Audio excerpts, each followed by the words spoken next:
The emergency session of the United Nations Security Council convened in a sterile conference room, 40 floors beneath Manhattan. President Elena Vasquez stared at the holographic display showing the alien distress signals analysis, while military advisors whispered urgently behind her. "Show me the signal again," she commanded. Admiral Marcus Torres, his weathered face grim beneath close-cropped gray hair, gestured to the technician. The desperate alien transmission filled the room once more, its electronic desperation somehow more chilling in the underground bunker. "The linguistic analysis confirms it," Dr. Chen explained, her voice steady despite the magnitude of her words. "This is definitely non-human in origin. The mathematical constants embedded in the signal match no terrestrial civilization, and the quantum entanglement signature." She paused. "It's impossible by our current understanding of physics." General Liu Wei, China's representative, leaned forward. "What about this galactic confederation they mentioned, and these devourers?" "Unknown," Torres replied. "But the fear in that transmission is real. Whatever attacked them terrified an advanced spacefaring civilization." President Vasquez studied the star chart. The coordinates placed the source in the direction of Proxima Centauri, but closer, much closer. "How long would it take us to reach those coordinates?" "With our fastest available ship, the experimental fusion drive vessel Endeavour, approximately 8 months, Torres said. "But Madam President, that ship was designed for scientific exploration, not what, Admiral? Not first contact with potentially hostile alien forces." The room fell silent except for the hum of air recyclers. Vasquez stared at the star chart, knowing that whatever decision she made would echo through human history. "Prep the Endeavour," she said finally. "And Admiral, I want our most experienced crew on this mission. People who can think on their feet when they encounter the impossible." Torres nodded grimly. "I have someone in mind." Captain Jake Morrison stood in the observation deck of the orbital shipyard, watching Earth turn slowly beneath him. The blue marble looked peaceful from here, its violent history hidden beneath swirling white clouds. Most species would see a garden world. Jake knew better. He'd grown up on the streets of Detroit, survived 3 tours in the resource wars, and earned his captain's bars in the asteroid belt conflicts. Earth was beautiful, but it was also the most dangerous planet in the known galaxy. Not that anyone else in the galaxy knew that yet. "Captain Morrison?" A voice interrupted his thoughts. He turned to see Admiral Torres approaching, his expression unreadable. "Admiral, I heard the rumors. First contact protocol?" Torres handed him a classified data pad. "Read it. All of it. Then tell me if you're interested in making history." Jake scrolled through the file, his expression growing more serious with each paragraph. The alien distress signal, the mention of devourers, the coordinates pointing to humanity's cosmic backyard. "When do we leave?" he asked. 48 hours. I'm giving you the best crew we have. Dr. Amara Singh for xenobiology, Commander Hassan al-Rashid for tactical, Lieutenant Commander Maria Santos for engineering, and Dr. Chen as communications specialist. Jake nodded, already mentally preparing for the mission. "What about weapons? If these devourers are as dangerous as the message suggests?" "The Endeavour isn't a warship," Torres said, "but she's equipped with mining lasers, particle, beam arrays for asteroid deflection, and a full complement of nuclear warheads for large-scale excavation." Jake almost smiled. "Leave it to humans to turn mining equipment into weapons." "And if we encounter these Confederation survivors?" "First contact protocols, diplomatic immunity, render assistance if possible." Torres paused. "But Captain, if you encounter whatever destroyed their civilization, your orders are simple. Gather intelligence and return to Earth immediately. Do not engage." "Understood, sir." As Torres walked away, Jake returned his gaze to Earth. Soon he'd be traveling further from home than any human in history. The thought should have been exciting. Instead, a cold dread settled in his stomach. The universe had just become a much more dangerous place, and humanity was about to discover they weren't alone. The question was, would first contact be a greeting or a funeral? 3 months into the journey, the crew of the Endeavour had settled into the routine of deep space travel. But as they approached the coordinates from the alien distress signal, tension filled the ship like a slowly building electrical storm. Dropping. Out of warp in 30 seconds, announced Lieutenant Commander Santos from the engineering station. Her dark eyes reflected the blue glow of the warp core display. All systems nominal. Captain Morrison gripped his command chair as space twisted around them. The familiar stars disappeared, replaced by unfamiliar constellations, and there, hanging against the star field like a broken toy, was their destination. "Dear God," whispered Dr. Singh. The alien vessel was enormous, easily 10 times the size of their own ship, but it was also clearly dying. Hull breaches scarred its surface like infected wounds, and debris drifted around it in a slowly expanding cloud. No lights, no energy readings, no life signs. "Are we too late?" Morrison asked. Dr. Chen's fingers danced over her communication console. "I'm detecting faint quantum signatures. Someone's alive over there, but barely." Commander Al-Rashid studied his tactical display, his weathered face tense with concentration. "Captain, I'm reading something else. Massive energy signatures approaching from the outer system. Whatever attacked this ship, I think it's coming back." Morrison felt his blood turn to ice. "Time to contact?" 6 hours at current trajectory. Then we go aboard now. Santos, I want an EVA team ready in 10 minutes. Singh, you're with me. Al-Rashid, keep scanning for those energy signatures. If they get within 1 hour of our position, we run. Aye, sir.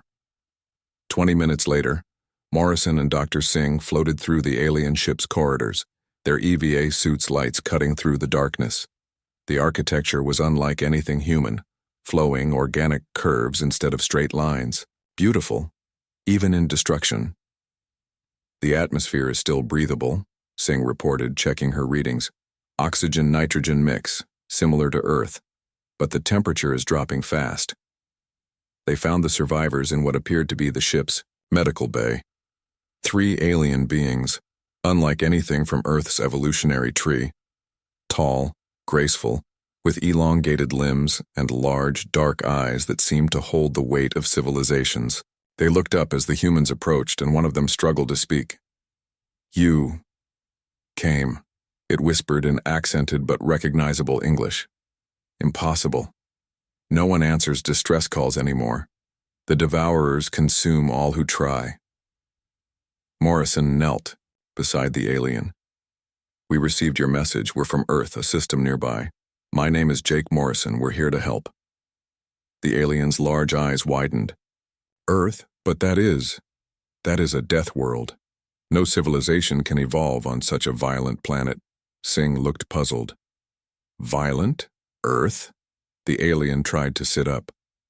"High gravity, deadly weather, massive predators, toxic plants, disease, radiation. From your star. How do you survive?" Morrison almost smiled. "We're tougher than we look." "What happened here? What are these devourers?" "Ancient machines," the alien replied, its voice growing weaker. "They consume entire star systems, convert all matter into more of themselves. They destroyed the Confederation, 5,000 civilized species, all gone." A chill ran down Morrison's spine. "How many machines are we talking about?" "Billions. They strip worlds bare, leaving nothing but empty space and hunger." The alien grasped Morrison's arm with surprising strength. "They are coming to your sector next. Earth is already targeted." Before Morrison could respond, Al-Rashid's voice crackled through the comm system. "Captain, those energy signatures just accelerated. They'll be here in 20 minutes, not 6 hours. We need to leave now." Morrison looked at the dying alien. "Can you travel? We can take you with us." "No, too damaged, but take this." The alien pressed a small device into Morrison's hand. "Confederation database. Everything we learned about fighting them. Maybe Deathworlders can succeed where we failed." "Captain." Al-Rashid's voice was urgent now. "Whatever's coming, it's huge. Energy readings off the scale. We have 15 minutes. Morrison and Singh raced back to their ship, the alien database clutched in Morrison's fist. As the Endeavour powered up its engines, Morrison caught one last glimpse of the massive alien vessel. And then he saw them.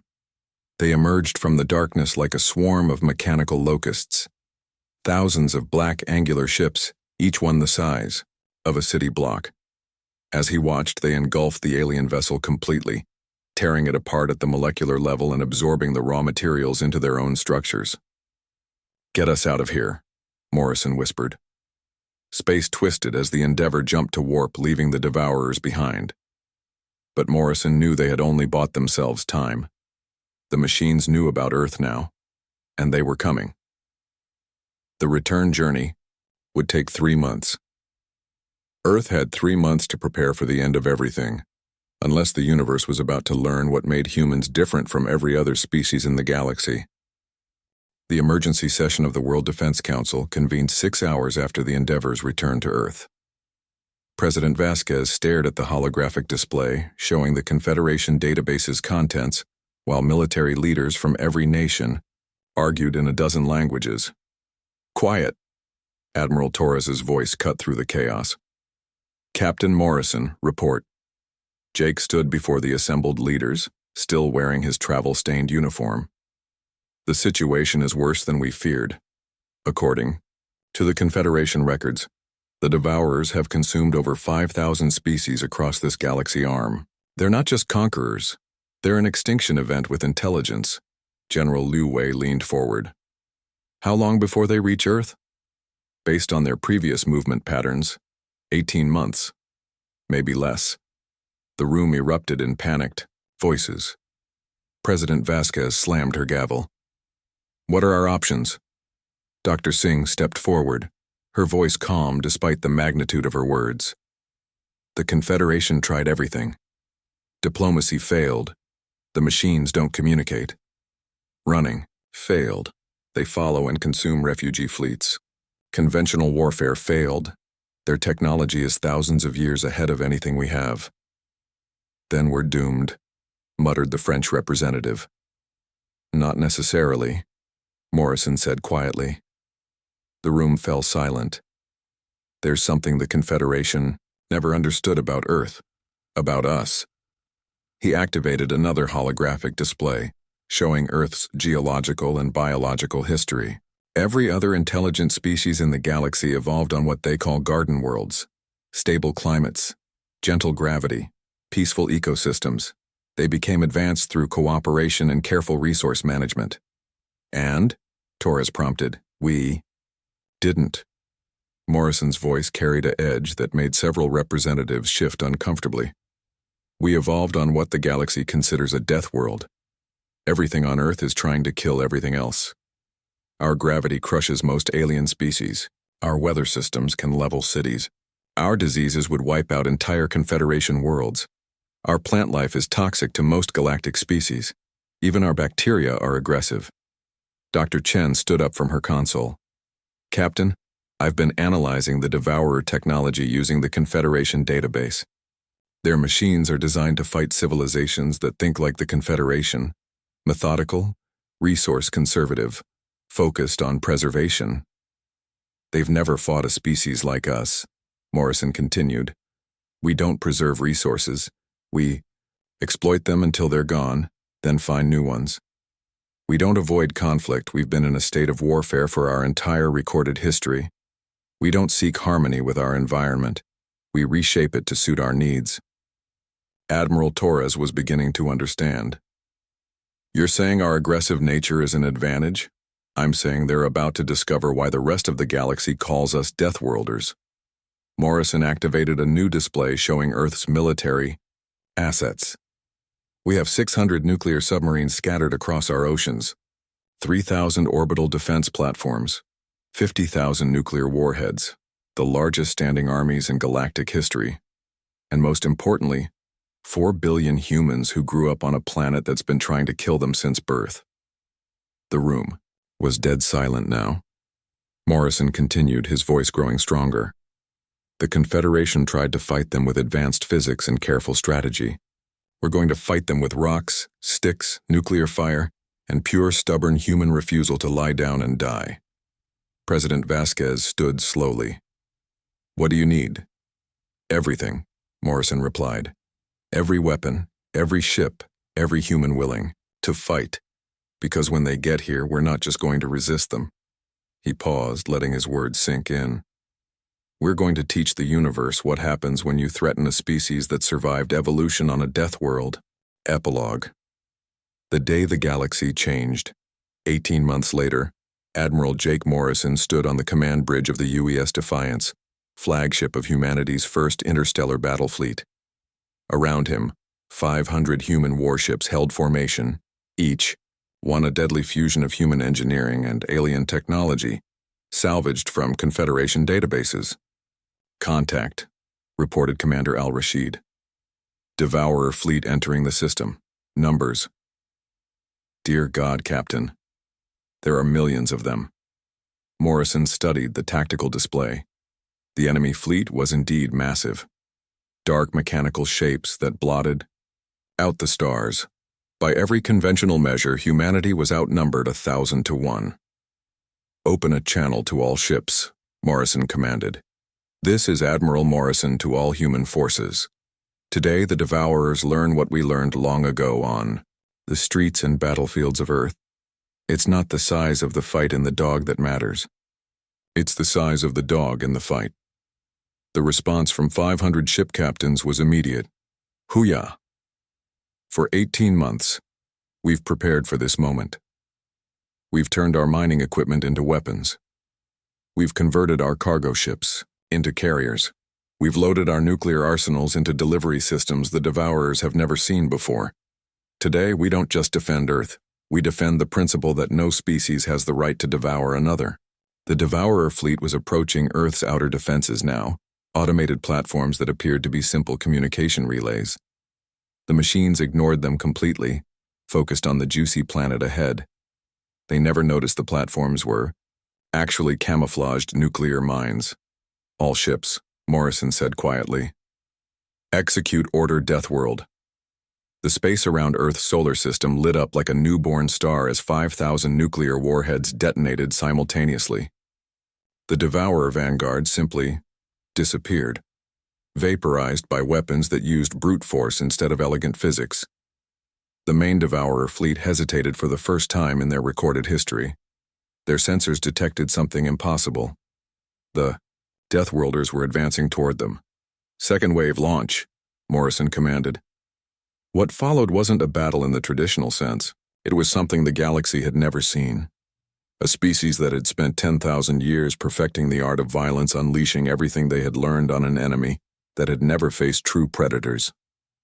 Human fighters swarmed the Devourer, ships like angry wasps piloted by beings who had grown up dodging hurricanes and surviving radiation. Human capital ships fired weapons that were as much about psychological warfare as physical destruction.